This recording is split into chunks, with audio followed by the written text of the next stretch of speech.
નમસ્કાર મિત્રો, welcome to mastermind એજ્યુએપ. તમામ મારી વિદ્યાર્થી બહેનોને નમ્ર વિનંતી. જીએનસી એએનએમ પાર્ટ 2 એટલે કે સેકન્ડ યરની એક્ઝામ માટેની ખૂબ સરસ મજાની તૈયારી કરો, જેમાં મિડવાઇફરી અને હેલ્થ સેન્ટર બે જ સબ્જેક્ટ અને ખૂબ સુંદર મજાની તૈયારી, સાથે સાથે પેપર સોલ્યુશન. પ્રસ્તુત વિડીયોમાં આપણે પેપર સોલ્યુશન જોઈએ છીએ, જેમાં ભાગ 8માં આપણે 7 અને 8 બંનેમાં પ્રશ્ન જોયા. ત્યાર પછી એવો જ વિડીયો લઈ અને ભાગ 9માં આપણે પ્રશ્ન જોશું. આપણે આગળ જઈએ તો ત્યાર પછીનો નેક્સ્ટ ક્વેશ્ચન આપણો રહેશે અને એ પ્રશ્ન છે જોખમી પ્રેગ્નન્સી. આપણે ઓલરેડી કવર કરી લીધું. ત્યાર પછીનો પ્રશ્ન હતો પ્રેગ્નન્સીના ચિહ્નો લક્ષણો જણાવો. ખૂબ લાંબો પ્રશ્ન થાય, જ્યારે પણ લખવાનો થાય ત્યારે ઘણો બધો લાંબો પ્રશ્ન થાય 5 માર્કમાં, કારણ કે પ્રેગ્નન્સીના ચિહ્નો લક્ષણોમાં આપણે 3 પ્રકારના ચિહ્નો લક્ષણો દર્શાવવા જોઈએ. જો આપણને 3 પ્રકારના ચિહ્નો લક્ષણોનું લિસ્ટ આઉટ આવડે તો આપણે એ લખવું જોઈએ. તો જોઈએ પ્રેગ્નન્સીના ચિહ્નો લક્ષણો. એટલે આ અથવામાં આવેલો પ્રશ્ન 30/3/2021નું પેપર. પ્રેગ્નન્સીના ચિહ્નો લક્ષણો જણાવો. તો પ્રેગ્નન્સીમાં જોવા મળતા ચિહ્નો લક્ષણો નીચે મુજબ હોય. પેલું થોડું પ્રસ્તાવના લખો કે જ્યારે પરણિત સ્ત્રીને નિયમિત માસિક આવતું હોય તે બંધ થઈ જાય, એવા કેસમાં સગર્ભાવસ્થા જોવા મળે. હાલમાં ઇમ્યુનોલોજીકલ ટેસ્ટ અને અલ્ટ્રાસોનોગ્રાફીની મદદથી વહેલાસર પ્રેગ્નન્સી કન્ફર્મ થઈ શકે, પરંતુ પ્રેગ્નન્સી નક્કી કરવા માટે અમુક ચિહ્નોને લક્ષણો એટલે કે નિદાનોની નિશાની હોય, જે નિશાની નીચે મુજબ છે. એમ કરી અને તમારે 3 નિશાનીઓ લખવાની કે પ્રેગ્નન્સીની 3 નિશાની જે નીચે મુજબ છે. તો આ રીતે ચિહ્નો નિશાની લખો. પ્રિઝમ્પટિવ સાઇન એટલે કે અનુમાનિત ચિહ્નો, પ્રોબેબલ સાઇન એટલે કે સંભવિત ચિહ્નો, અને પોઝિટિવ સાઇન એટલે સાચા ચિહ્નો લક્ષણો. બરાબર. તો આ થાય 3 ચિહ્નો, PPP, 3P, પ્રિઝમ્પટિવ, પ્રોબેબલ અને પોઝિટિવ. પછી તમને લિસ્ટ આઉટ આવડે તો પ્રિઝમ્પટિવનું લિસ્ટ આઉટ કરો, કારણ કે પ્રિઝમ્પટિવનું લિસ્ટ આઉટ કરો અને એમાં થોડું ડિસ્ક્રિપ્શન લખશો તો પણ ઘણું બધું થઈ જશે. તો પ્રિઝમ્પટિવ સાઇનમાં કેનો સમાવેશ થાય? અનુમાનિત સાઇનમાં. તો આ રીતે પ્રશ્ન બહુ લાંબો પ્રશ્ન પૂછ્યો છે, પણ ખરેખર પ્રેગ્નન્સીના ચિહ્નો લક્ષણો જણાવી અને પ્રિઝમ્પટિવ સાઇનનું વર્ણન કરો, પોઝિટિવ સાઇનનું વર્ણન કરો, અથવા તો પ્રોબેબલ સાઇનનું લિસ્ટ બનાવો. આવો પ્રશ્ન પૂછાતો હોય, પણ કાંઈ વાંધો નહીં, આપણે આ પ્રશ્નનો જવાબ આ રીતે આપી શકીએ. ટૂંકો પ્રશ્નનો જવાબ કેવી રીતે મળે? તો પ્રિઝમ્પટિવ સાઇનની નિશાની આપણે જોઈ: એમેનોરિયા, બ્રેસ્ટ ચેન્જીસ, સ્કિન ચેન્જીસ, બ્લાડર ઇરિટેબિલિટી, ક્વિકનિંગ અને મોર્નિંગ સિકનેસ. તો 6 જે પ્રિઝમ્પટિવ સાઇન છે, અનુમાનિત સાઇન છે, એ આપણે યાદ રાખવાના છે. તો તમને બધા વિશે થોડું લખતા આવડે, કારણ કે આમાં લગભગ એકદમ સહેલું છે. એમેનોરિયા તો આપણને ખ્યાલ આવે કે માસિક આવતું બંધ થઈ જાય, એ પ્રેગ્નન્સીની પહેલી નિશાની છે. બરાબર. તો પ્રેગ્નન્સીની જ્યાં નિશાની છે ત્યાં ખાલી આપણે એટલું જ લખીએ કે માસિક આવતું બંધ થઈ જાય, પ્રેગ્નન્સીની પહેલી નિશાની છે, અને પ્રેગ્નન્સીમાં માસિક આવતું બંધ થઈ જાય, જેને એમેનોરિયા કહેવાય. Breast changes. તો બ્રેસ્ટ ચેન્જીસમાં લખાય કે શરૂઆતથી જ બ્રેસ્ટ ચેન્જીસ જોવા મળે છે. આમાં બ્રેસ્ટમાં ખૂદતું હોય એવો અનુભવ થાય. જે કંઈ શબ્દો છે એ શબ્દો બધા જો કવર થાય તો વધારે સારું, જેને પ્રિકલિંગ ટિંગલિંગ સેન્સેશન કહેવાય. અને અવારનવાર ખાલી જગ્યામાં પણ આ શબ્દ પૂછાય, તો આપણે યાદ રાખવાનું છે કે બ્રેસ્ટમાં કંઈક ખૂદતું હોય એવો અનુભવ થાય એન્ટીનેટલ અવસ્થા દરમિયાન, તો એને કહેવાય પ્રિકલિંગ ટિંગલિંગ સેન્સેશન.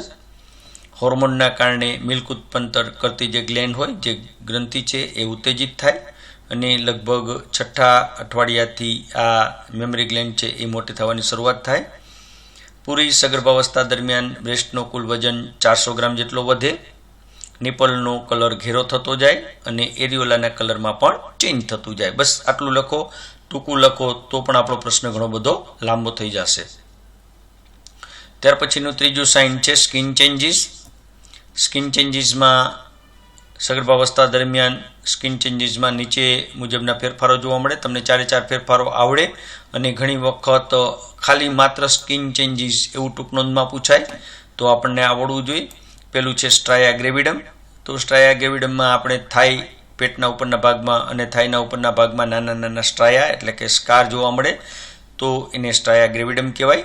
એક લીટીમાં લખો તો પણ ચાલશે કારણ કે પ્રશ્ન તો પણ લાંબો થશે.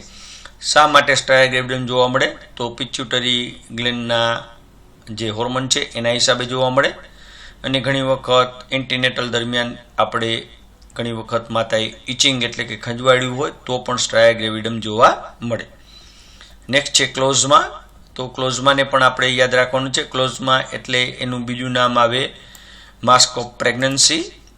માસ્ક ઓફ પ્રેગ્નન્સી એટલે પ્રેગ્નન્સી જેવું મોરું, કારણ કે ક્લોઝમાં એટલે આંખ અને ચહેરા અને કપાળના ભાગમાં કાળા ડાઘા દેખાય જેને આપણે ક્લોઝમાં કહીએ તો આ પણ યાદ રાખવાનું છે.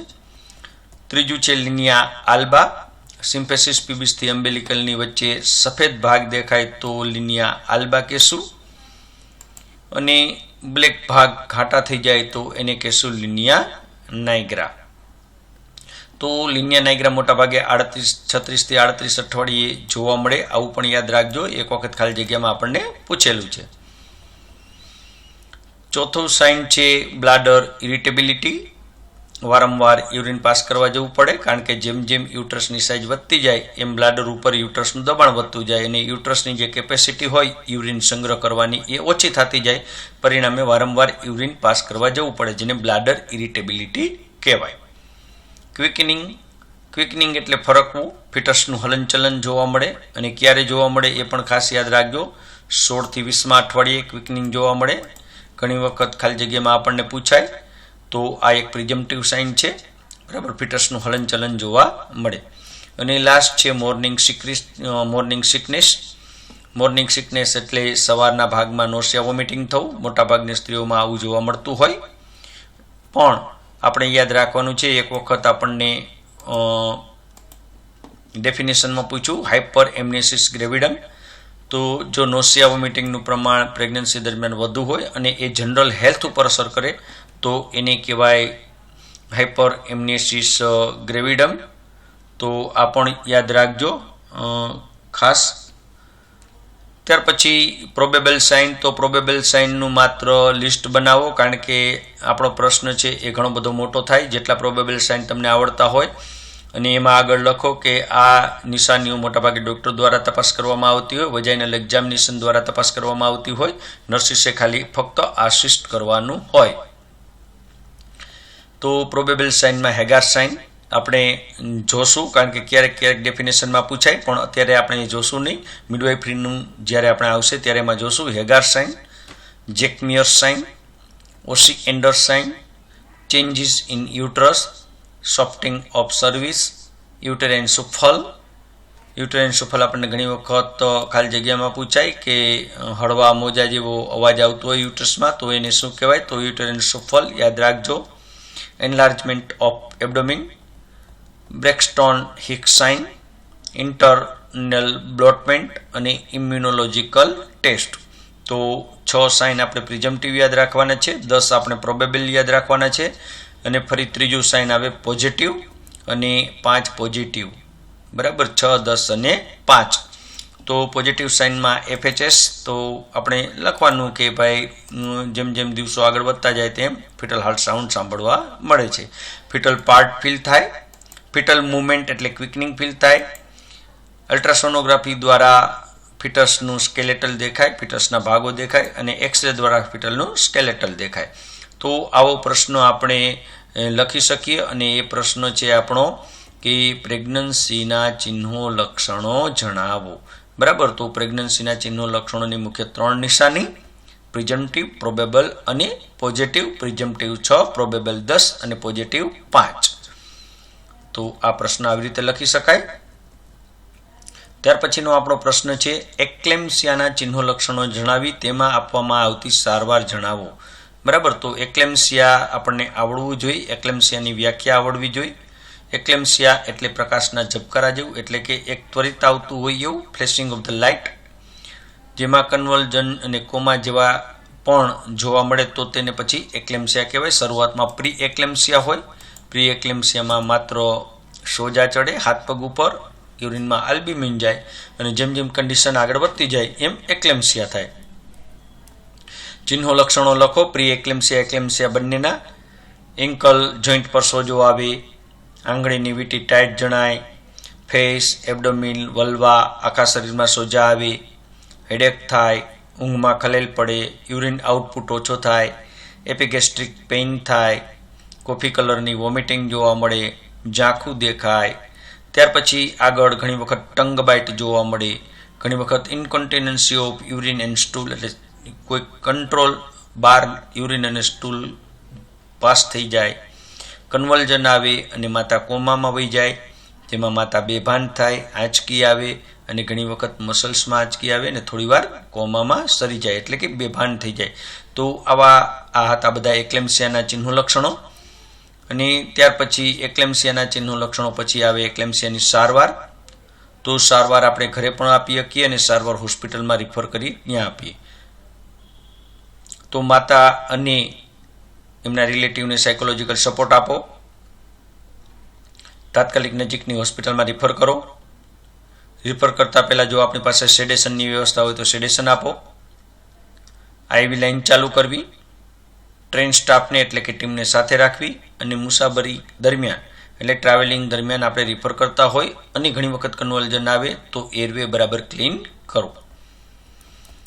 હોસ્પિટલમાં જ્યારે માતા દાખલ થાય ત્યારે આપણે એક્લેમ્સિયાની શું સારવાર કરશું? તો રેલિંગ કોટ આપવો, જેથી કરીને માતાને કન્વલ્જન આવે તો પડી ન જાય. સતત ઓબ્ઝર્વેશન, નિરીક્ષણ રાખવું. સગા પાસેથી બરાબર હિસ્ટ્રી લેવી. કેથેટરાઇઝેશન એટલે કે કેથેટર કરવું, જેથી કરીને પથારી ભીની ન થાય. દર અડધી કલાકે ટેમ્પરેચર, પલ્સ, રેસ્પિરેશન અને બ્લડ પ્રેશર લેવા. યુરિન આઉટપુટ ચેક કરવો. લેબરનો પ્રોસેસ જોવો અને FHS લેવા. જરૂર જણાય તો એન્ટીબાયોટિક, એન્ટીકન્વલ્જીવ અને સેડેટિવ આપવા. ડૉક્ટર ઓર્ડર મુજબ મેગ્નેશિયમ સલ્ફેટ આપવું. એન્ટી હાઇપરટેન્સિવ અને એન્ટી ડાયુરેટિક. એન્ટી હાઇપરટેન્સિવ એટલે કોઈ પણ દવા ચાલતી હોય એન્ટી હાઇપરટેન્સિવ, તો ડાયુરેટિક એટલે કે લેસિક્સ કે એવી કોઈ પણ દવા હોય તો એ આપવી જોઈએ. તો આ હતી એક્લેમ્સિયાની સારવાર અને ખૂબ સરસ મજાની સારવાર લખો. ત્યાર પછી તમને એમ લાગે કે માતાને હોસ્પિટલમાં રિફર કરવી, તો રિફર કરતાં તમને આવડે છે. માતાને હોસ્પિટલમાં રિફર કરવી, જેમાં પછી અહીંયા આગળ લખી શકાય કે વાહનની સગવડતા કરવી, નાણાંની સગવડતા કરવી, ડૉક્ટર હાજર છે કે નહીં તે જોવું, દવા ઉપલબ્ધ છે કે નહીં તે જોવું, બરાબર, ફોલો. તો આવા પોઈન્ટ પણ આપણે આમાં લખી શકાય. ત્યાર પછીનો ક્વેશ્ચન, અને એ ક્વેશ્ચન છે ફેમિલી પ્લાનિંગની જુદી જુદી પદ્ધતિઓ લખો. માત્ર પદ્ધતિ લખો તો પણ 4 માર્ક થઈ જાય. ઘણો બધો મોટો પ્રશ્ન છે. પ્રશ્નો ખૂબ મોટા પૂછાયેલા છે.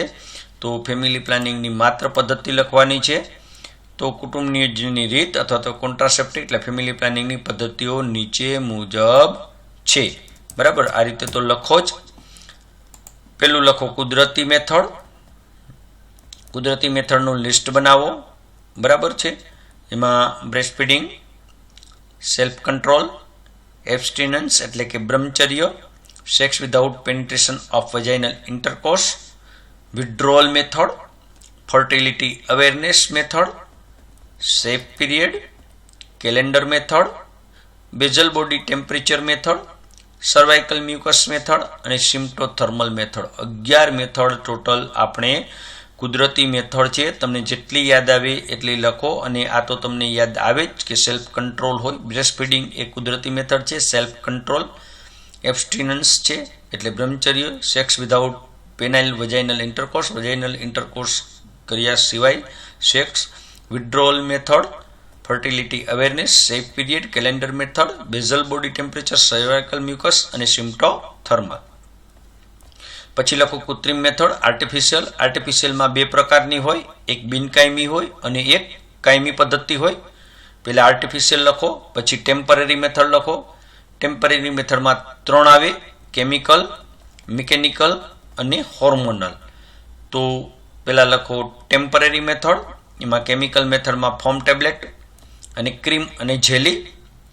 મિકેનિકલ મેથડમાં જે સાધનો છે એમાં IUCD, વજાઇનલ ડાયાફ્રામ, કોન્ડમ અને ફિમેલ કોન્ડમ અને ફિમેલ સ્પંજ.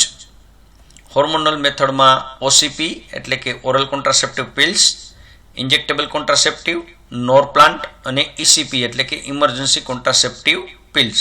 અને નવી બંને ટેબ્લેટ લઈ લ્યો, છાયા અને અંતરાય ઇન્જેક્શન ટેબ્લેટ બંને. પછી આવે પરમેનન્ટ મેથડ. ઓલી ટેમ્પરરી મેથડ હતી, આ પરમેનન્ટ મેથડ. પરમેનન્ટ મેથડના પાછા બે પ્રકાર પડે, ફિમેલમાં અને મેલમાં. ફિમેલમાં આવે ટ્યુબેક્ટોમી, જેમાં એબ્ડોમિનલ ટીએલ અને લેપ્રોસ્કોપિક ટીએલ. બરાબર, એબ્ડોમિનલ ટીએલ સર્જરી કરીને, લેપ્રોસ્કોપી લેપ્રોસ્કોપ દ્વારા. ત્યાર પછી મેલમાં આવશે વાજેક્ટોમી અને એનએસવી, નોન સ્કાલ્પેલ વાજેક્ટોમી. તો આ રીતનું સરસ મજાનું લિસ્ટ તૈયાર કરો.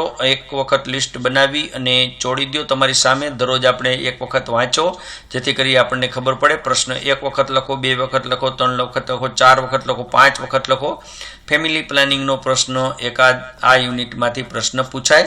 ફેમિલી પ્લાનિંગની જુદી જુદી મેથડો જણાવી, કોઈ પણ એક મેથડનું વર્ણન કરો, એ રીતે પ્રશ્ન પણ પૂછાઈ શકે. મોટાભાગના પેપરમાં એવો પ્રશ્ન પૂછાણો હતો. આમાં જુદી જુદી પદ્ધતિઓ, તો પદ્ધતિમાં યાદ કરો, કુદરતી પદ્ધતિ અને એટલે કુદરતી અને કૃત્રિમ એટલે કે નેચરલ મેથડ અને આર્ટિફિશિયલ મેથડ. નેચરલ મેથડમાં જેટલી આવડે એટલી 11-12 જે નેચરલ મેથડ છે એ લખો. અને કૃત્રિમ એટલે કે આર્ટિફિશિયલમાં બે પ્રકારની, એક ટેમ્પરરી હોય અને એક પરમેનન્ટ હોય. ટેમ્પરરીમાં શું હોય? તો ટેમ્પરરીમાં કેમિકલ, મિકેનિકલ અને હોર્મોનલ.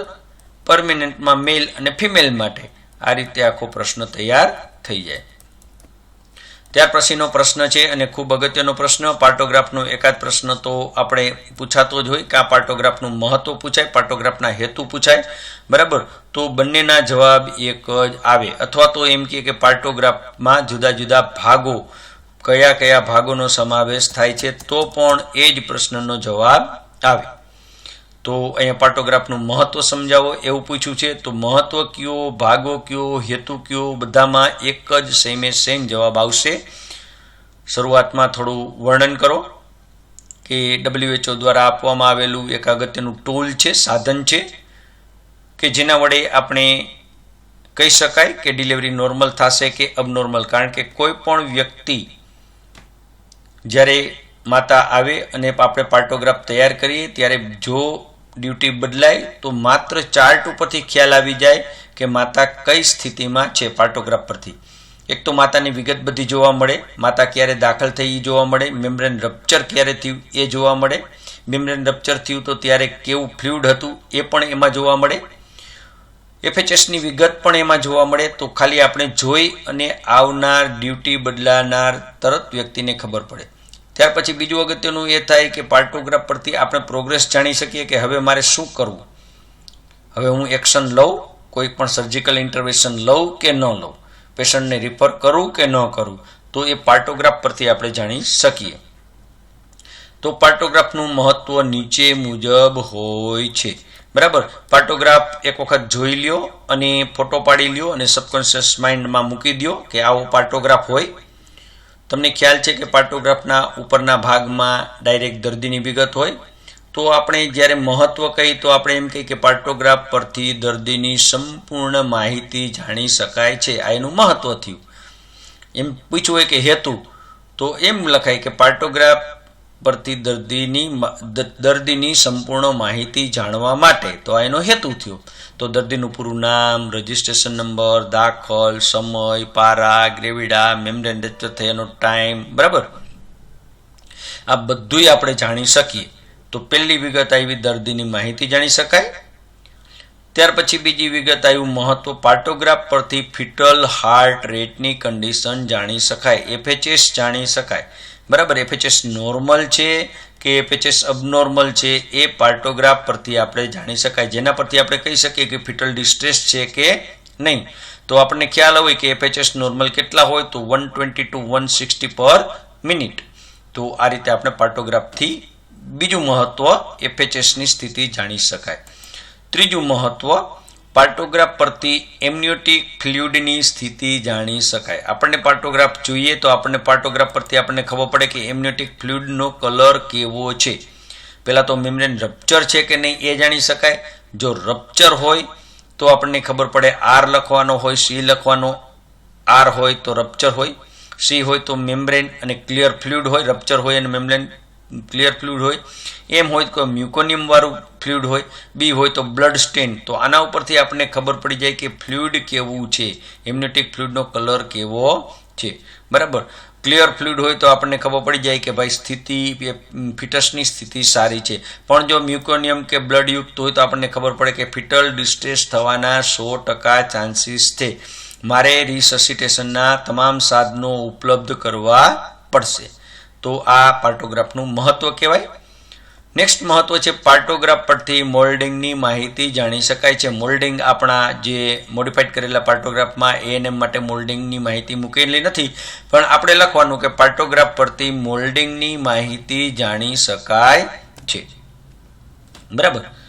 ત્યાર પછીનું નેક્સ્ટ મહત્વ, પાર્ટોગ્રાફ પરથી આપણી સર્વિક્સનું ડાયલેટેશન જાણી શકીએ. જો પાર્ટોગ્રાફ બરાબર મેન્ટેન કર્યો હોય તો આવનાર વ્યક્તિને ખ્યાલ આવે, વારંવાર પીવી એક્ઝામિનેશન કરવી પડે નહીં. 1 કલાક પહેલાં પીવી એક્ઝામિનેશન કરી હોય અને સર્વિક્સનું ડાયલેટેશન જોયું હોય તો એને ખ્યાલ આવી જાય કે આટલી સર્વિક્સ ડાયલેટેશન છે, અને એસેસ કરી અને એને ચોકડી વડે પાર્ટોગ્રાફમાં આપણે બતાવવાની. 4 સેન્ટીમીટર ડાયલેટેશનથી શરૂ કરવાનું હોય એવું આપણે મહત્વમાં નો તમે લખો તો ચાલશે. મહત્વમાં આ વસ્તુ લખવાની જરૂર નથી, પણ આ એટલા માટે છે કે ઘણી વખત આપણને ખાલી જગ્યામાં પૂછાય કે સર્વિક્સ ડાયલેટેશન ખાલી જગ્યા વડે દર્શાવવામાં આવે છે, તો ચોકડી વડે દર્શાવવામાં આવે. બરાબર.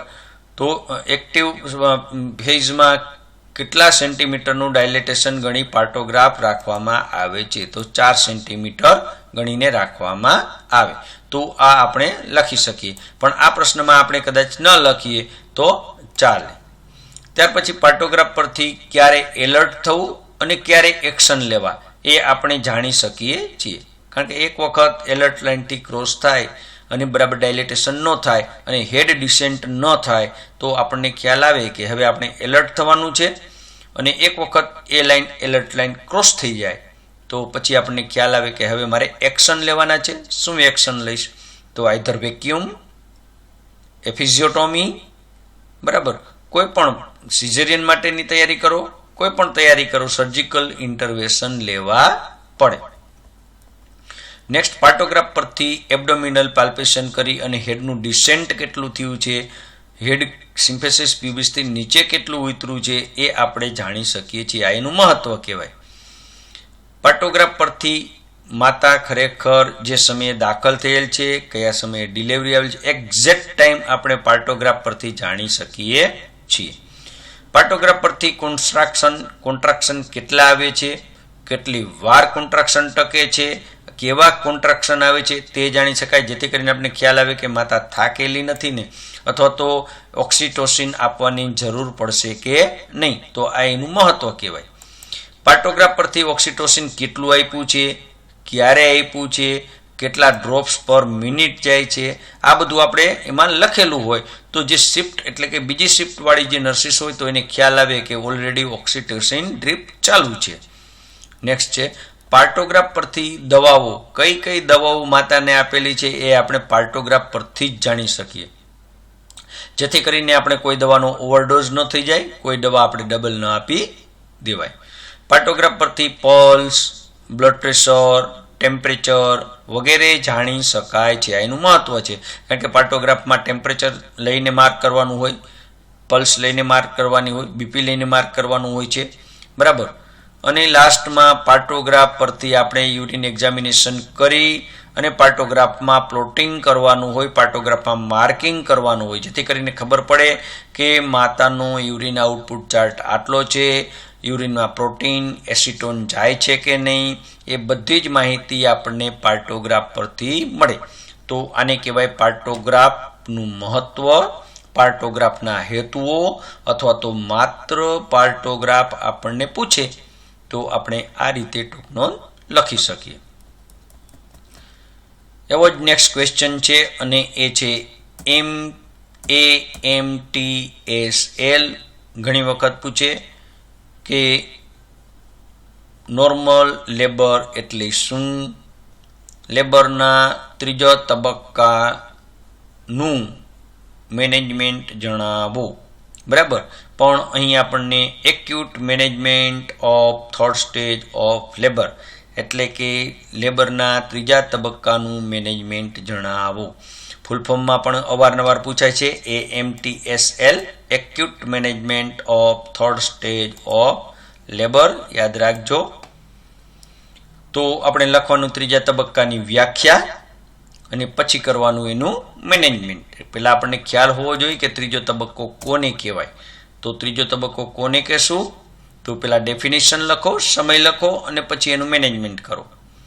તો ત્રીજો તબક્કો એટલે બેબીનો જન્મ થાય એટલે કે ફિટસ બહાર આવી જાય ત્યારથી શરૂ કરી પ્લાસન્ટા અને મેમ્બ્રેન કમ્પ્લીટ બહાર આવી જાય ત્યાં સુધીના સમયગાળાને થર્ડ સ્ટેજ ઓફ લેબર અથવા તો લેબરનો ત્રીજો તબક્કો કહેવાય.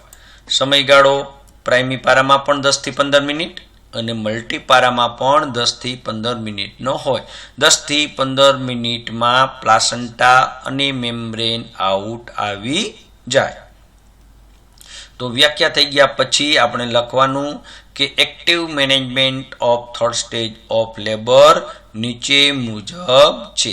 બરાબર. તો આપણે જેવી રીતે શીખીએ એવી રીતે તમે લખો. આ રીતે એરો કરીને લખો તો પણ ખોટું ન પડે કે ફટ દઈને આપણો હાથ છે એ માતાના એબડોમિન ઉપર જવો જોઈએ. શા માટે જવો જોઈએ? તો પહેલું પોઈન્ટ કે બીજા ફિટસની હાજરી ચેક કરો. બરાબર. કારણ કે બીજા ફિટસની આપણે હાજરી ચેક કરવી જોઈએ કે સેકન્ડ ટ્વિન્સ નથી ને. અત્યારે તો જો કે મોટાભાગે સોનોગ્રાફી થતી જ હોય, પણ એમ છતાંય આપણે આપણી ફરજ બજાવવાની. બીજા ફિટસની હાજરી ચેક કરો. નેક્સ્ટ, બેબી ડિલિવર થાય કે તુરત જ ઇન્જેક્શન ઓક્સિટોસિન 10 યુનિટ થાય પર આપી દેવાનું. બરાબર. થર્ડ સ્ટેજમાં આપણો પહેલો નિયમ ઓક્સિટોસિન ભરેલું જ હોય. બરાબર. પેન સિરિંજ ઓક્સિટોસિનની ભરેલી હોય. 10 યુનિટ ઓક્સિટોસિન થાય પર સીધું જ આપી દો. ત્યાર પછી અમ્બિલિકલ કોર્ડને ક્લેમ્પ કરી બેબીને માતાના એબડોમિન પર આપી દો. બેબીને તરત જ માતાના એબડોમિન પર આપી દો જેથી સ્કિન ટુ સ્કિન કોન્ટેક્ટ રહે અને બેબીને હાઇપોથર્મિયા પણ અટકે. એક હાથ વડે ક્લેમ્પ પકડો અને બીજો હાથ સિમ્ફેસિસ પીવીસ ઉપર મૂકો. એક હાથ વડે આપણે જે કોર્ડ ક્લેમ્પ કરેલું હોય એ પકડવાનો અને બીજો હાથ છે સિમ્ફેસિસ પીવીસ ઉપર મૂકો. થોડા પ્રમાણમાં ક્લેમ્પને નીચે ખેંચો અને એક મોટા કોન્ટ્રાક્શનની રાહ જુઓ. જેવો કોન્ટ્રાક્શન આવે એવું તુરત જ થોડુંક ઉપરની બાજુએ ખેંચો. ખેંચવાનું નથી, ખાલી પુલ કરવાનું છે. તરત જ પ્લાસન્ટા બહાર આવી જશે. જેવી પ્લાસન્ટા બહાર આવે એટલે તરત જ બંને હાથમાં લ્યો. બંને બાજુની સરફેસને બરાબર વોચ કરો, તપાસો કે બધા જ કોટિલોઇડ છે ને, કોઈ પણ પ્લાસન્ટાની કોઈ પણ અબનોર્માલિટી નથી ને, પ્લાસન્ટા સિફિલિટિક નથી ને, તમામ પ્રકારની વસ્તુ ચેક કરો. અને ત્યાર પછી યુટ્રસને ધીમેથી મસાજ કરો હાથ વાળીને, જેથી કરીને તમામ કન્ટેન છે, મેમ્બ્રેન છે એ બહાર આવી જશે. યુટ્રસ બરાબર કોન્ટ્રાક્ટેડ છે કે નહીં તે જુઓ. પ્લાસન્ટાનો બાયોમેડિકલ વેસ્ટના નિયમ મુજબ યલો બેગમાં નિકાલ કરો. અને વજાઇનલ બ્લીડિંગ માટે 2 કલાક એટલે હવે અહીંયા આપણું ચોથું સ્ટેજ શરૂ થશે અને વજાઇનલ બ્લીડિંગ માટે 2 કલાક વોચ કરો. તો આને કહેવાય acute management of third stage of labour. તો 1 વખત 2 વખત 3 વખત લખો, બધા જ મુદ્દા આવડી જશે. જેવું જ ફિટસ બહાર આવે ફટ દઈને આપણો હાથ છે એ માતાના એબડોમિન ઉપર જવો જોઈએ. બીજું ફિટસ છે કે નહીં એની હાજરી જોવી જોઈએ. હાજરી જોયા બાદ તરત જ આપણે ઓક્સિટોસિન ઇન્જેક્શન 10 યુનિટ માતાના થાઈ ઉપર આપી દેવું જોઈએ. અમ્બિલિકલ કોર્ડ ક્લેમ્પ કરી અને તરત જ બેબીને માતાના એબડોમિન ઉપર આપી દો. એક હાથે ક્લેમ્પ પકડો, બીજો હાથ સિમ્ફેસિસ પીવીસ ઉપર મૂકો. થોડા પ્રમાણમાં નીચે ખેંચો. એક મોટા કોન્ટ્રાક્શનની રાહ જુઓ અને થોડું ઉપર ખેંચો. પ્લાસન્ટા બહાર આવી જશે. બંને હાથે પ્લાસન્ટા પકડો. પ્લાસન્ટાને બરાબર જુઓ. પ્લાસન્ટાની મેટર્નલ સરફેસ બરાબર જુઓ. કોઈ પણ પ્રકારની અબનોર્માલિટી નથી તે જુઓ. બરાબર બધા જ કોટિલોઇડ છે કે નહીં તે જુઓ. બરાબર. અને પછી ધીમેથી યુટ્રસ ઉપર મસાજ કરો. યુટ્રસ બરાબર છે કે નહીં કોન્ટ્રાક્ટેડ તે જુઓ. પ્લાસન્ટાને બાયોમેડિકલ વેસ્ટના નિયમ મુજબ યલો બેગમાં નાખી દો. વજાઇનલ બ્લીડિંગ માટે રાહ જુઓ. તો આ પ્રકારનું ત્રીજા સ્ટેજનું મેનેજમેન્ટ હોય. પણ આપણે આ ઉપરાંત નીચેના મુદ્દાનું ધ્યાન રાખશું કારણ કે પૂરેપૂરા માર્ક્સ લેવા છે.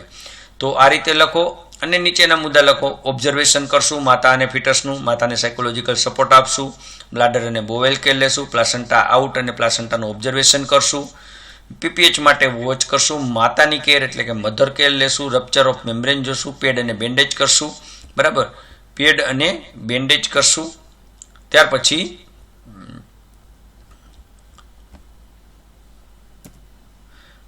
કોલ્ડ કેર કરશું, મેડિકેશન આપશું, બેબી કેર કરશું અને માતાની કેર કરશું. બરાબર, તો બેબી ક્રાફ્ટ અને મધર ક્રાફ્ટ કરશું. તો આ રીતે આપણે પ્રશ્ન લખી શકાય. ત્યાર પછીનો આપણો નેક્સ્ટ ક્વેશ્ચન છે પ્લાસન્ટાના કાર્યો જણાવો. વારંવાર પૂછાતો ખૂબ અગત્યનો પ્રશ્ન, પ્લાસન્ટાના કાર્યો જણાવો. અને ડાયરેક્ટ લખો પ્લાસન્ટાના કાર્યો નીચે મુજબ છે. જો તમને એમ થાય કે મને લિસ્ટ આઉટ કરવું છે, well and good, list out કરો.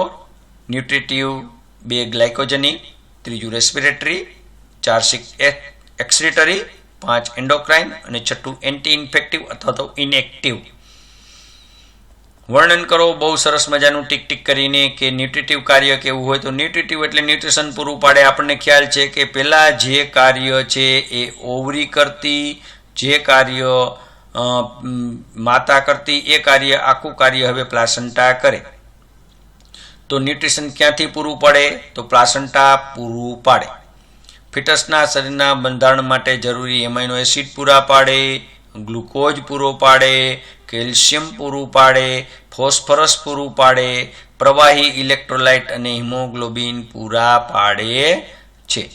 બરાબર.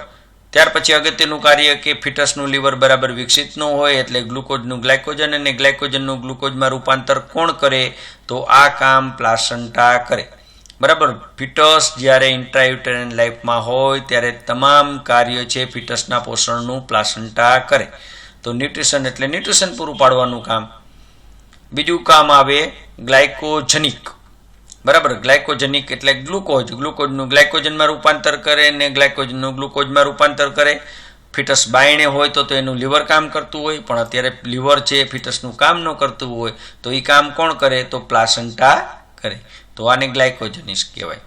રેસ્પિરેટરી, તો ઇન્ટ્રાયુટેરિન લાઈફ દરમિયાન ફિટસના લંગ્સ તો ચાલુ હોય નહીં, તો એ કામ કોણ કરે? તો એ કામ ચોક્કસ પ્લાસન્ટા કરે. રેસ્પિરેટરી સિસ્ટમ એમાં ડિફ્યુઝનની ક્રિયા કરે. ડિફ્યુઝનની ક્રિયામાં આપણે એમ કહેવાનું કે માતાના પ્લેસન્ટામાંથી જે બ્લડ આવે એ વેઇન દ્વારા બાળકને ઓક્સિજન મળે અને આર્ટરી દ્વારા કાર્બન ડાયોક્સાઇડ લઈ અને માતાની પ્લેસન્ટાને આપે. આ રીતે ડિફ્યુઝનની ક્રિયા કરી અને રેસ્પિરેશન ચાલુ રહે. એક્સક્રીટરી એટલે નકામો કચરો બહાર કાઢવો. તો નકામો કચરો બહાર કોણ કાઢે? તો નકામો કચરો બહાર કાઢવાનું કામ પ્લાસન્ટા કરે. કે શરીરમાં કોઈ પણ જાતનો કચરો ઉત્પન્ન થતો નથી, પણ ઘણી વખત યુરિન અને પ્લાસન્ટા, યુરિન છે કે શરીરના કોષો છે એ પ્લાસન્ટા મારફતે બહાર નીકળી જાય. એન્ડોક્રાઇન, ચોક્કસ, કારણ કે આ સમય દરમિયાન ઓવરી સંપૂર્ણપણે રેસ્ટ કરતી હોય. ઓવરીમાંથી તમામ ઉત્પન્ન થતા જે હોર્મોન છે એ તમામ ઉત્પન્ન હોર્મોન છે એ પ્લાસન્ટામાંથી થાય. તો એન્ડોક્રાઇન હ્યુમન કોરિયોનિક ગોનેડોટ્રોપિક હોર્મોન ઉત્પન્ન થાય. એટલા માટે જ આપણે હ્યુમન કોરિયોનિક ગોનેડોટ્રોપિક હોર્મોનની ખાલી જગ્યા પૂછાણી હતી. બરાબર. પ્રેગ્નન્સી ટેસ્ટ કરવામાં કયો હોર્મોન હોય પ્રેઝન્ટ હોય? તો હ્યુમન કોરિયોનિક ગોનેડોટ્રોપિક હોર્મોન. બરાબર. પ્રેગ્નન્સી દરમિયાન આ હોર્મોન પ્રેઝન્ટ હોય. ઇસ્ટ્રોજન પ્રોજેસ્ટેરોન કોણ ઉત્પન્ન કરે? તો પ્લાસન્ટા ઉત્પન્ન કરે. આ એની એન્ડોક્રાઇન કાર્ય કહેવાય, એનું અંતસ્ત્રાવી કાર્ય કહેવાય. અને લાસ્ટ છેલ્લું કાર્ય અને એ છે એન્ટી ઇન્ફેક્ટિવ.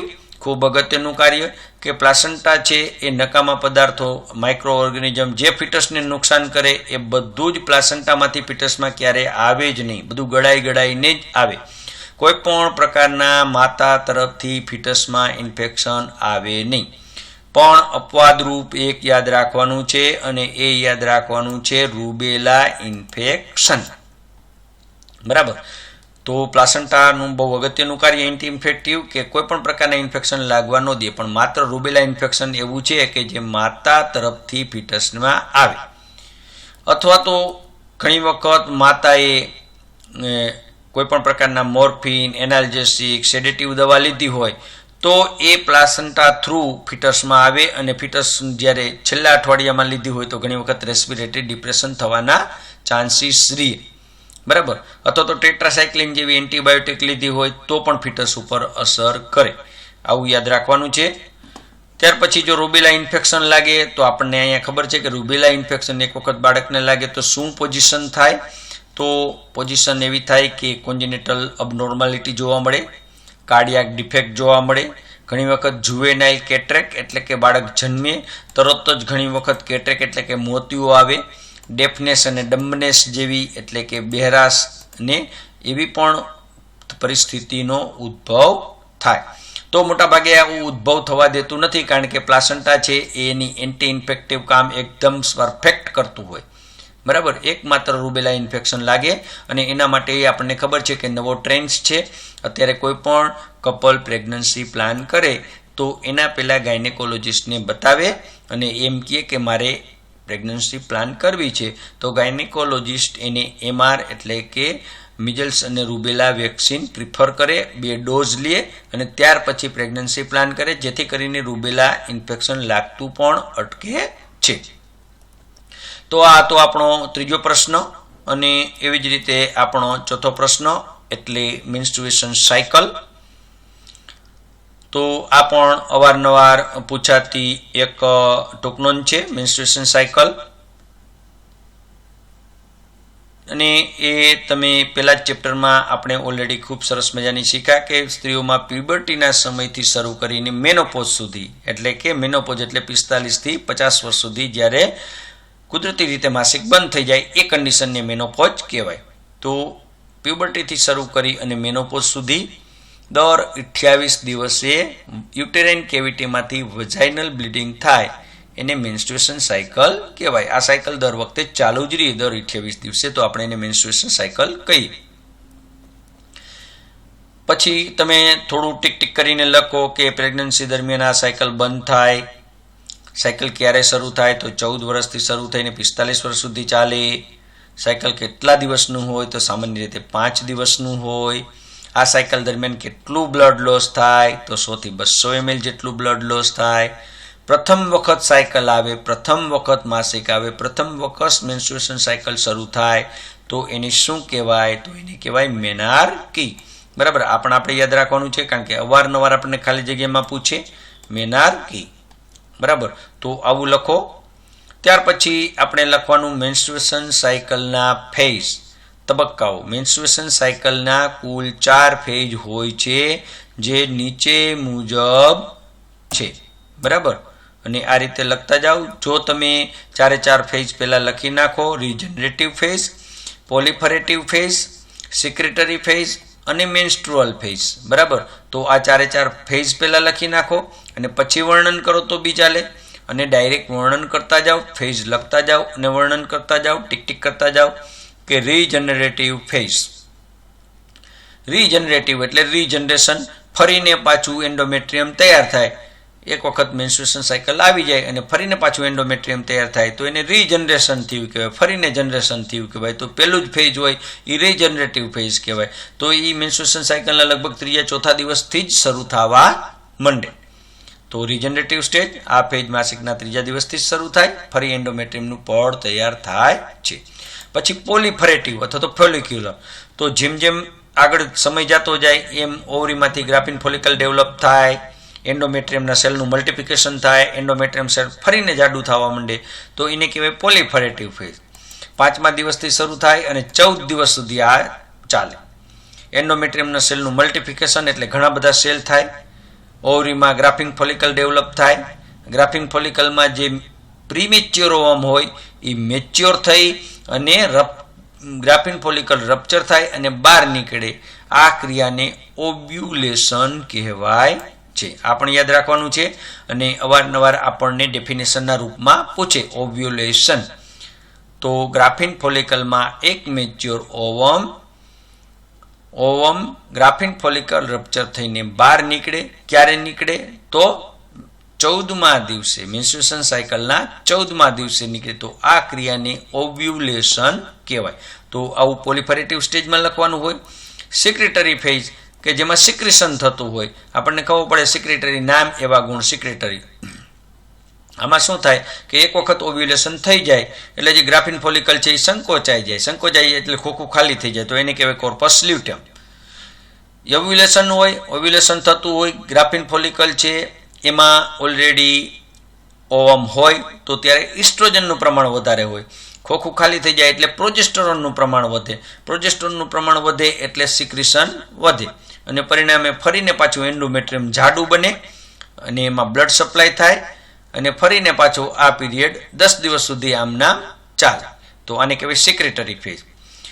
ત્યાર પછી છેલ્લું ફેઝ આવ્યું એ મેન્સ્ટ્રુએશન ફેઝ. જો સિક્રેટરી ફેઝ અને પોલિફરેટિવ ફેઝ દરમિયાન કન્સેપ્શન ન થાય, સ્પર્મને ઓવમ ન મળે, બરાબર, તો જે એન્ડોમેટ્રિયમ તૈયાર થયું હતું એ એઝ ઇટ ઇઝ પાછું સાયકલ શરૂ થાય, કારણ કે પ્રોજેસ્ટેરોનનું પ્રમાણ વધી જાય, કોર્પસ લ્યુટિયમ હોય, ખોખું ખાલી હોય, પ્રોજેસ્ટેરોનનું પ્રમાણ વધે તો તરત જ એ એન્ડોમેટ્રિયમ તૂટે અને પરિણામે વજાઇનલ બ્લીડિંગ થાય અને જેને આપણે મેન્સ્ટ્રુએશન સાયકલ કહીએ. તો આ મેન્સ્ટ્રુએશન ફેઝ થયું. ફરીને પ્રોજેસ્ટેરોનનું લેવલ નીચું જાય, ગ્રાફિન ફોલિકલમાં પાછા ઓવમ તૈયાર થાય અને ઇસ્ટ્રોજનનું પ્રમાણ વધે અને ફરીને આ સાયકલ ચાલુ રહે. તો આ સાયકલને કહેવાય મેન્સ્ટ્રુએશન સાયકલ. તો ટૂંક નોંધના રૂપમાં બહુ સરસ મજાની પહેલા વ્યાખ્યા લખો, 4-5 પોઈન્ટ આઉટ કરો અને ત્યાર પછી 4 ફેઝ લખો એટલે આપણી શોર્ટ નોટ છે એ મસ્ત બની જાય. ત્યાર પછીનું 5મી એવો જ પ્રશ્ન અને પ્લાસન્ટા પ્રિવિયા. તો પ્લાસન્ટા પ્રિવિયા મોટાભાગે બધાને ખ્યાલ છે કે પ્લાસન્ટા પ્રિવિયા એટલે શું.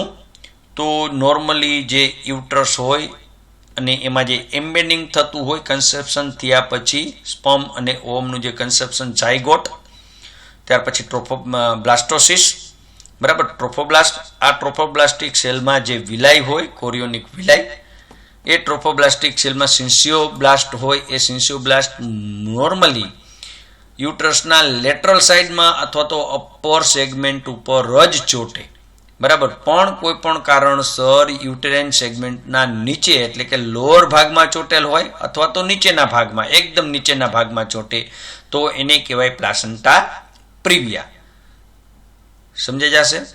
નોર્મલી જે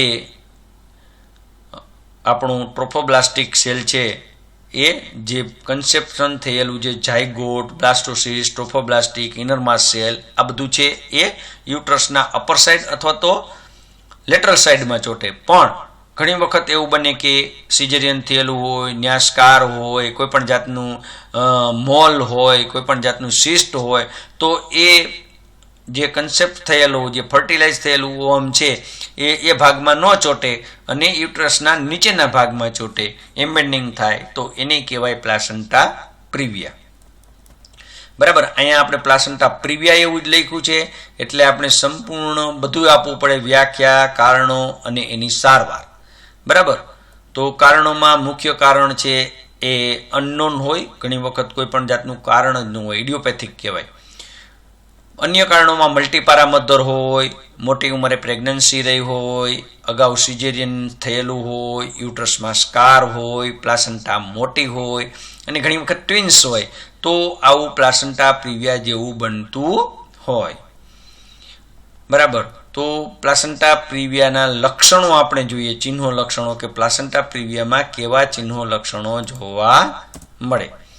તો અચાનક બ્લીડિંગ થાય, સામાન્ય રીતે રાત્રે ઊંઘ દરમિયાન જ બ્લીડિંગ થાય, પેઇનલેસ બ્લીડિંગ થાય, દુખાવા વગરનું બ્લીડિંગ થાય, બ્લીડિંગ માટે કોઈ કારણ જણાતું નથી, વારંવાર બ્લીડિંગ થતું જોવા મળે અને સામાન્ય રીતે 38 અઠવાડિયા પહેલાં વધુ બ્લીડિંગ જોવા મળે. અહીંયા આપણને ઘણી વખત અવારનવાર કાઉન્સિલમાં પ્રશ્ન પૂછાણો છે કે એક માતા તમારી પાસે આવે છે, માતા ફરિયાદ કરે છે કે એને રાત્રિના અચાનક દુખાવા વગર બ્લીડિંગ થયેલ છે, તો તેને શું હોઈ શકે? આવી માતાની તમે શું સારવાર અને સંભાળ લેશો? તો પ્લાસન્ટા પ્રિવિયાની સારવાર આવે. હવે આપણે સારવાર કરશું અને સારવારમાં આપણે ઓલરેડી પીપીએચની સારવાર આપણે ઓલરેડી જોઈ ગયા છીએ. એવા જ પ્રકારની સારવાર, કારણ કે આમાં પણ બ્લીડિંગ થાય તો કેવું, તો માતાને સાયકોલોજીકલ સપોર્ટ આપવાનું, પેશન્ટ માતાના સગાને સાયકોલોજીકલ સપોર્ટ આપો, બરાબર, હોસ્પિટલમાં એડમિટ કરો, માતાને કમ્પ્લીટ રેસ્ટ આપો, હેડ લો પોઝિશન આપો. ક્યારે પણ વેજાઇનલ એક્ઝામ કરવી નહીં.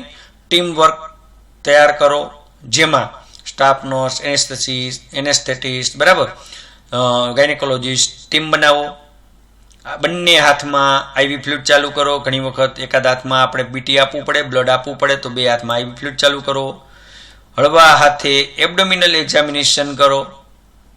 બ્લડ સેમ્પલ લઈને ગ્રુપિંગ ક્રોસ મેચિંગ માટે, કારણ કે ઘણી વખત આપણે બ્લડ આપવું પડે તો ગ્રુપિંગ ક્રોસ મેચિંગ માટે મોકલો. બ્લડ ડોનર તૈયાર રાખો. FHS જોવો, ફિટલ મુવમેન્ટની નોંધ કરો. બેડ ઉપર જ સોનોગ્રાફી કરવાની છે. સિઝેરિયન સેક્શન માટેની સંપૂર્ણ તૈયારી કરવાની. જો આવી માતા આપણા સેન્ટર ઉપર હોય તો તાત્કાલિક રિફર કરો અને સાથે જાઓ.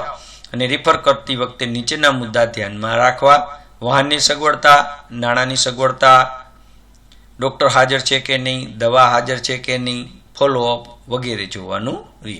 તો આ રીતે આપણે પ્રશ્નનો જવાબ લખી શકાય. ત્યાર પછી કોમ્પ્લિકેશન લખો જો આવડે તો.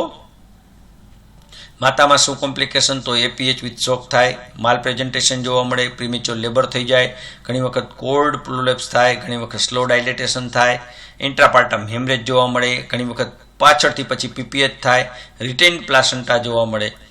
ફિટસમાં એવા જ કોમ્પ્લિકેશન હોય, લો બર્થ વેટ થાય, આસ્ફેક્સિયા જોવા મળે, IUFD જોવા મળે, ઇન્ટ્રાયુટેરાઇન ફિટસ ડેથ જોવા મળે, કોન્જિનેટલ માલફોર્મેશન એટલે કે કોન્જિનેટલ અબનોર્માલિટી જોવા મળે.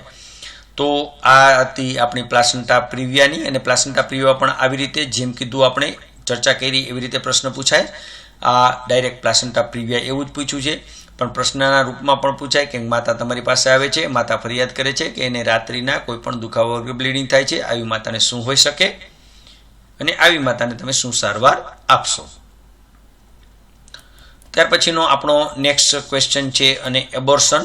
બહુ મોટો પ્રશ્ન કહેવાય એબોર્શન એ, પણ જ્યારે ટૂંક નોંધમાં 5 માર્કનો પૂછે તો આપણે એ રીતે કન્ટેન્ટ લખી અને એબોર્શનની વ્યાખ્યા લખો, એબોર્શનના કારણો લખો અને જનરલ એબોર્શનની સારવાર લખો.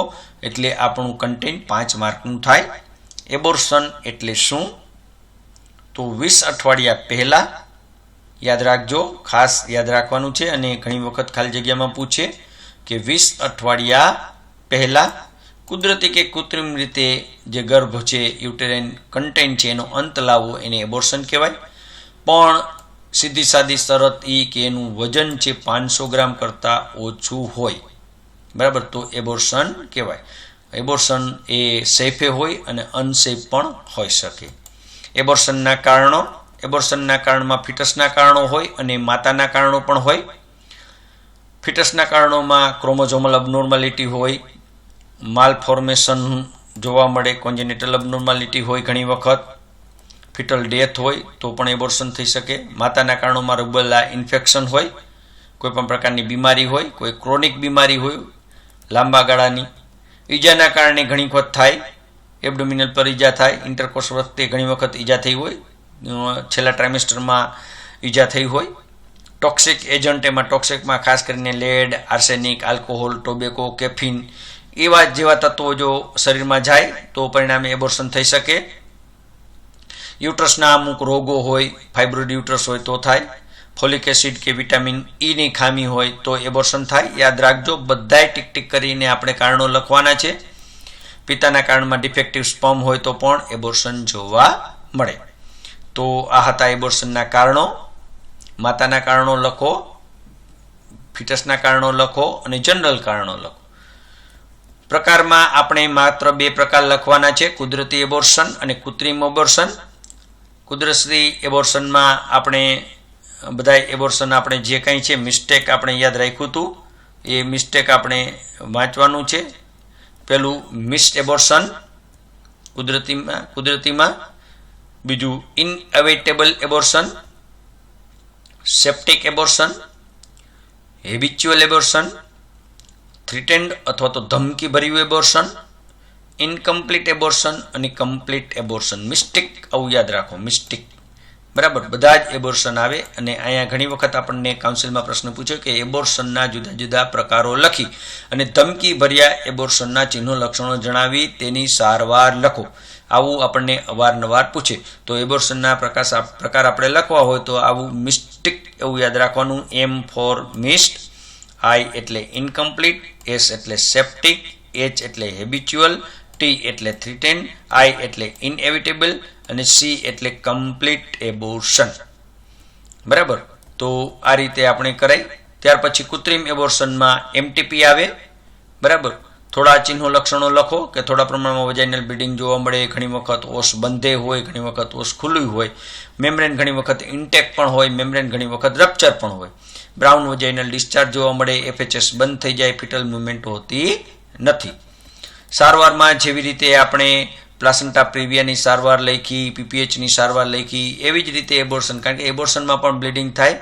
માતાને સાયકોલોજીકલ સપોર્ટ આપો, માતાના સગાને સાયકોલોજીકલ સપોર્ટ આપો, માતાને કમ્પ્લીટ રેસ્ટ કરો, માતાને મોટી હોસ્પિટલમાં રિફર કરવું. રિફર કરતી વખતે પાછા 5 પોઈન્ટ લખી નાખો. વાહનની સગવડતા, નાણાંની સગવડતા, બરાબર, ફોલોઅપ, દવા ઉપલબ્ધ છે કે નહીં, ડૉક્ટર ઉપલબ્ધ છે કે નહીં. આ DNE માટેની તૈયારી કરો, ડાયલેટેશન અને ઇવાક્યુએશન કરવાની તૈયારી કરો અને એન્ટીબાયોટિક આપો. ડૉક્ટર ઓર્ડર મુજબ એન્ટીબાયોટિક આપવી. તો આ એબોર્શનની સારવાર આપણે ટૂંકી સારવાર લખી, જેથી કરીને આપણા 5 માર્કનો પ્રશ્ન હોય તો આપણે 5 માર્કનું કન્ટેન્ટ લખી શકીએ. અને ત્યાર પછીનો આપણો ક્વેશ્ચન છે એફિઝિયોટોમી. બરાબર. એફિઝિયોટોમી એમને પેરિનિયોટોમી કહેવાય, પણ એફિઝિયોટોમી આપણને પૂછ્યું છે. એફિઝિયોટોમી પણ ખૂબ જ મોટો પ્રશ્ન છે. પણ એફિઝિયોટોમીમાં આપણે એની વ્યાખ્યા, એનું ઓબ્જેક્ટિવ, એના પ્રકાર અને એફિઝિયોટોમી પછી પોસ્ટ ઓપરેટિવ સારવાર, આટલા મુદ્દા આપણે આવરી લેવા જોઈએ. તો એફિઝિયોટોમીની વ્યાખ્યા લખો. લેબરના સેકન્ડ સ્ટેજ દરમિયાન પેરિનિયમ અને પોસ્ટિરિયર વજાઇનલ વોલ પર પ્લાન સર્જિકલ ઇન્સિઝન એટલે કે કાપો મૂકવામાં આવે ફોરચીટ પર. બરાબર. ફોરચીટ પર જે ઇન્સિઝન મૂકવામાં આવે એને એફિઝિયોટોમી કહેવાય. પણ ક્યારે છે? લેબરના સેકન્ડ સ્ટેજ દરમિયાન. બરાબર. તો યાદ રાખવાનું છે, ફર્સ્ટ સ્ટેજમાં ન હોય, સેકન્ડ સ્ટેજમાં છે કે આપણે કરવાનું હોય. તો લેબરના સેકન્ડ સ્ટેજ દરમિયાન પેરિનિયમ અથવા તો પોસ્ટિરિયર વજાઇનલ વોલ, અહીંયા તમે લખો કે ફોરચીટ લખો. બરાબર. અહીંયા તમે ફોરચીટ લખો તો પણ સાચું પડે. ફોરચીટ પર પ્લાન સર્જિકલ ઇન્સિઝન મૂકવામાં આવે તો એને એફિઝિયોટોમી કહેવાય. હેતુઓ, શા માટે એફિઝિયોટોમી મૂકવું જોઈએ? તો વજાઇનલ ઓપનિંગને પહોળું કરવા માટે, જેથી ડિલિવરી સરળતાથી થઈ શકે. પેરિનિયલ મસલ્સનું ખેંચાણ અટકાવવા માટે, જેથી કરીને ટેર થતું અટકે, અસ્તવ્યસ્ત રીતે કપાતું અટકે. પેરિનિયમનો ભાગ રિજિડ હોય ત્યારે, બેબીના માથાની સાઇઝ મોટી હોય ત્યારે, બ્રીચ પ્રેઝન્ટેશન હોય અને ડિલિવરી થતી હોય ત્યારે, ઓક્સિપિટો પોસ્ટિરિયર અને શોલ્ડર પ્રેઝન્ટેશન હોય ત્યારે, ઘણી વખત વજાઇનલ ડિલિવરી થઈ જાય અને આપણે એવું લાગે કે એફિઝિયોટોમી મૂકવી પડશે. પ્રાઇમરી પારામાં એફિઝિયોટોમી મસ્ટ, પેરિનિયલ ટેર થતું અટકાવવા માટે અને સેકન્ડ સ્ટેજનો સમયગાળો એટલે કે પ્રોલોંગ લેબોર અટકાવવા માટે. એફિઝિયોટોમી મૂકવાનો આદર્શ સમય કયો? અને ઘણી વખત પૂછાય. ક્રાઉનિંગ થતાં પહેલાં એફિઝિયોટોમી મૂકવી જોઈએ. 2 તમારા રોટેશન પૂરા થાય અને ક્રાઉનિંગ આપણને જોવા મળે કે પછી જે હેડ છે ફિટસનું એ ગમે તેવા કોન્ટ્રાક્શન આવે તો અંદર પાછું જતું નથી, ત્યારે આપણે એફિઝિયોટોમી મૂકવી જોઈએ. એફિઝિયોટોમી મૂકવાના ફાયદાઓ, જેમ હેતુ હતા એમ ફાયદા છે, તો ફાયદા પણ લખો. માતાને થતા ફાયદા લખો, ફિટસને થતા ફાયદા લખો. ટેર થતું અટકે, જલ્દી હિલિંગ થાય, સેકન્ડ સ્ટેજ ટૂંકું થાય. કારણ કે એફિઝિયોટોમી મૂકેલી હોય તો હિલિંગ જલ્દી થાય, ટેર થાય તો માતાને હિલિંગ થતું નથી. અને યુરિનરી કોમ્પ્લિકેશન એટલે કે RVF અને VVF પણ, રેક્ટોવજાઇનલ ફિસ્યુલા અને વેસિકોવજાઇનલ ફિસ્યુલા પણ અટકાવી શકાય છે. બેબીમાં પ્રીમેચ્યોર બેબીની ડિલિવરી સરળતાથી થઈ શકે. ઇન્ટ્રાક્રેનિયલ પ્રેશર આવતું અટકાવી શકાય. એફિઝિયોટોમીમાં મિડિયોલેટરલ એના પ્રકાર આવ્યા આવે. પેલું મિડિયોલેટરલ, પછી મીડિયન લેટરલ અને ત્રીજું છે જે શેપ. બરાબર. લેટરલ અને ચોથું જે શેપ. આ છે એફિઝિયોટોમીના પ્રકાર.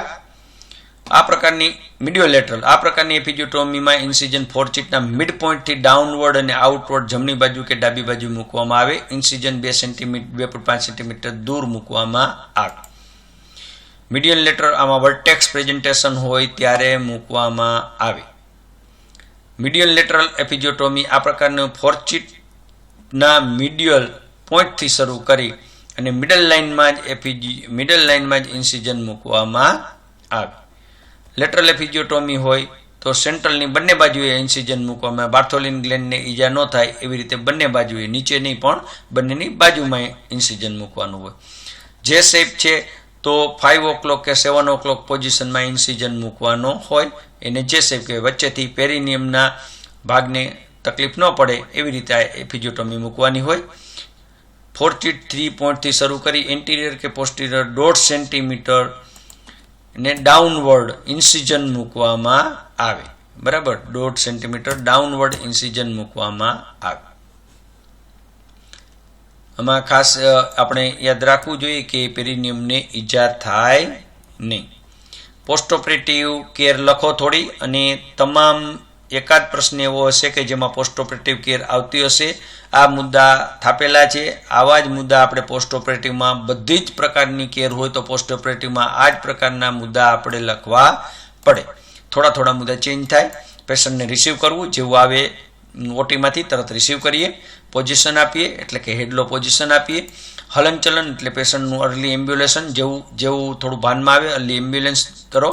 Diet, observation for bleeding. Diet એટલે હળવો ડાયટ આપો. પહેલાં શરૂઆતમાં પ્રવાહી ખોરાક આપો, પછી ધીમે ધીમે સેમી સોલિડ અને સેલિડ ખોરાક આપો. બ્લીડિંગ માટે જુઓ, ઓબ્ઝર્વેશન ફોર બ્લીડિંગ. ડ્રેસિંગ કરો, ડૉક્ટર ઓર્ડર મુજબ એન્ટીબાયોટિક આપો. પર્સનલ હાઇજીન બરાબર જાળવો. ફોલોઅપ લ્યો, અને સ્ટીચ એટલે કે જે ટાંકા લીધા છે એની કેર લ્યો. તો આને કહેવાય પોસ્ટ ઓપરેટિવ કેર. એમાં જો સ્ટીચ લીધા હોય અને એ કેટગેટથી લીધા હોય અને જે એની મેળાઈ ઓગળી જતા હોય તો એને આપણે સ્ટીચ રિમૂવ કરવાની જરૂર નથી, પણ સિલ્ક કે નાયલોનથી લીધા હોય તો 7મા દિવસે આપણે રિમૂવ કરવા પડે. એપિઝોટોમીના કોમ્પ્લિકેશન જેટલા આવડે એટલા લખો. સ્ટીચમાં પસ થાય, હિલિંગ ન થાય, આરવીએફ જોવા મળે, વીવીએફ જોવા મળે, ઘણી વખત સ્પિંક્ટર મસલ્સને ઈજા થાય. બરાબર, તો આ એના કોમ્પ્લિકેશન કહેવાય. ક્યારે એપિઝોટોમી ન આપી શકાય, કેવી કન્ડિશનમાં ન આપી શકાય, આ પણ ખાસ યાદ રાખજો. ઘણી વખત આપણને ખાલી જગ્યામાં પૂછે તો આગળની એપિઝોટોમીનો ઓલરેડી સ્કાર હોય જ તો ન અપાય. હિમોફિલિયા જેવી કન્ડિશન હોય માતાને તો ન અપાય, કારણ કે બ્લીડિંગ વધારે થાય. માલ ફોર્મેશન હોય તો ન અપાય. રેડી. ત્યાર પછી નવું અને એવી ટૂંકનોંધ પીપીટીસી એવું પૂછેલી છે, અને પીપીટીસીની ટૂંકનોંધ આ રીતે આપણે લખી શકાય. પહેલાં પીપીટીસીનું ફૂલ ફોર્મ લખો. પીપીટીસીનું full form prevention of parent to child transmission. PPTC prevention of parent to child transmission. બરાબર. આ કાર્યક્રમ ક્યારે લોન્ચ થયો તો 2002માં લોન્ચ થયો. આપણા દેશમાં જે એચઆઈવીમાં મોટા ભાગે પીપીટીસી કાર્યક્રમ આવતો હોય, એટલે એચઆઈવીનો જે રેટ છે એ પીપીટીસી એટલે કે પેરેન્ટ્સ ટુ ચાઇલ્ડ લગભગ 4.5% જેટલો છે. એટલે એને ઘટાડવા માટે કે માતામાંથી બાળકને એચઆઈવી ન આવે એના માટેનો આ પ્રોગ્રામ છે, જેમાં માતા તરફથી બાળકને ઇન્ફેક્શન લાગતું હોય. આ કાર્યક્રમનો મુખ્ય હેતુ સગર્ભા માતામાંથી આવતા એચઆઈવીના ચેપ ન્યૂબોર્ન બેબીમાં ટ્રાન્સફર થતો અટકાવવાનો છે. પ્રાયોગિક ધોરણે આ કાર્યક્રમ છે એ મોટી હોસ્પિટલમાં શરૂ કર્યો. પછી ધીમે ધીમે આઈસીટીસી એટલે કે તમને ખ્યાલ છે IC integrated centre treatment centre. તો આઈસીટીસી સેન્ટર જે છે એ આઈસીટીસી અથવા તો VC voluntary care and treatment centre. તો આવા સેન્ટર જે કાઉન્સિલિંગ એન્ડ ટ્રીટમેન્ટ સેન્ટર છે, તો આવા સેન્ટર ઊભા કર્યા. નાકોની ગાઈડલાઈન મુજબ આ કાર્યક્રમ ચાલે. પછી તમે થોડા એના હેતુ લખો કે જન્મ વખતે માતામાંથી આવતું પ્રાઇમરી ઇન્ફેક્શન અટકાવવું, એચઆઈવીવાળી માતાનું કાઉન્સિલિંગ કરવું, માતા અને બાળકને નાકોની ગાઈડલાઈન મુજબ સારવાર આપવી, સાયકોલોજીકલ સપોર્ટ આપવો, સારી એન્ટીનેટલ, ઇન્ટ્રાનેટલ અને પોસ્ટનેટલ કેર આપવી. તો આ એના હેતુઓ છે.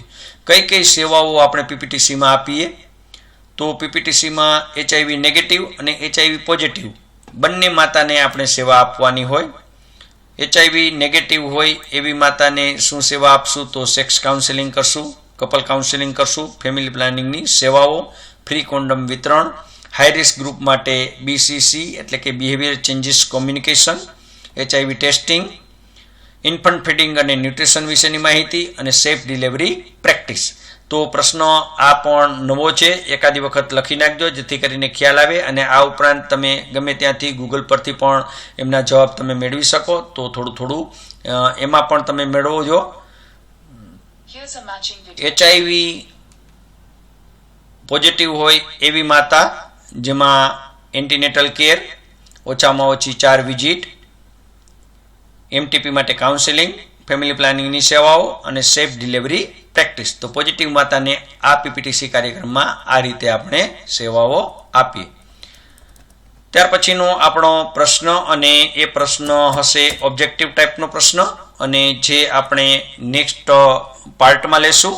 આ પાર્ટમાં તમે દરેક પ્રશ્ન ખૂબ છણાવટથી એક વખત જુઓ, વાંચો, સાંભળો અને ફરીને એ પ્રશ્ન લખો, ફરી પાછો પ્રશ્ન એની સાથે ટેલી કરો, જેથી કરી અને આપણને કાઉન્સિલની એક્ઝામમાં ક્યાંય તકલીફ પડે નહીં. તમારા મિત્રો સાથે તમને માસ્ટર માઇન્ડ એજ્યુ એપ સારી લાગી હોય તો ચોક્કસ શેર કરો. માત્ર થોડા એમાઉન્ટના સબસ્ક્રિપ્શનમાં સરસ મજાનું મિડવાઇફરી અને હેલ્થ સેન્ટર મેનેજમેન્ટનું તમામ કન્ટેન્ટ, તમામ પ્રકારના પેપર્સ, તમામ પ્રકારનું ડેમોન્સ્ટ્રેશન આપને મળી રહે છે. તો આપના મિત્રો સાથે અવશ્ય આ એપને શેર કરો. ખૂબ ખૂબ આભાર. ધન્યવાદ.